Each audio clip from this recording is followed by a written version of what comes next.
Do begin here with that 11th hour high stakes meeting at the White House late today to avoid the fiscal cliff.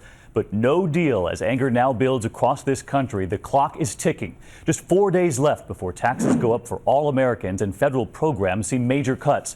We've shown you the math here. The average American household would see their tax bill go up by nearly $3,500. And this evening, President Obama telling Congress the American people are watching what we're doing here.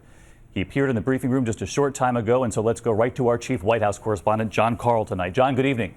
Good evening, David. There are finally signs of life here in Washington. After meeting with congressional leaders here at the White House, the president pronounced himself modestly optimistic that a bipartisan agreement can finally be struck that would prevent taxes from going up on virtually everybody in just 4 days.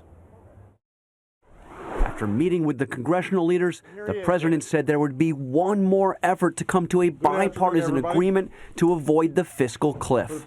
The hour for immediate action is here. It is now.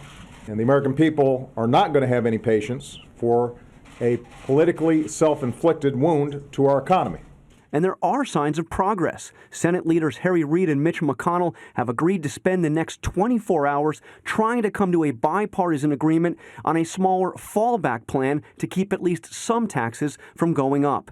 And after the meeting, House Democratic leader Nancy Pelosi told us she's at least a little encouraged. It was constructive, and as I say, candor is constructive, and I think it moved us forward. But we'll see. It was the first meeting with the president and all of the congressional leaders in 6 weeks. It follows an impasse that has shaken Wall Street. The Dow down more than 400 points since talks stalled last week. And on Main Street, business owners like Drew Greenblatt, who owns a wire basket manufacturing company in Baltimore, say the coming fiscal cliff is already causing pain because they just don't know what will happen to their taxes. Right now, we're doing our budgets. We're deciding how many people we're hiring next year. Right now, we're figuring out how many machines and robots we're going to invest in our factories. And across the country, all the political bickering had people outraged with Washington. Can't believe that we've even gotten this close. It's time for them to turn in their term paper. This is America, and they should be working for the American people. The parties are just trying to outdo each other. Sit down, get in a room, and don't come out of that room until you've got this thing taken care of.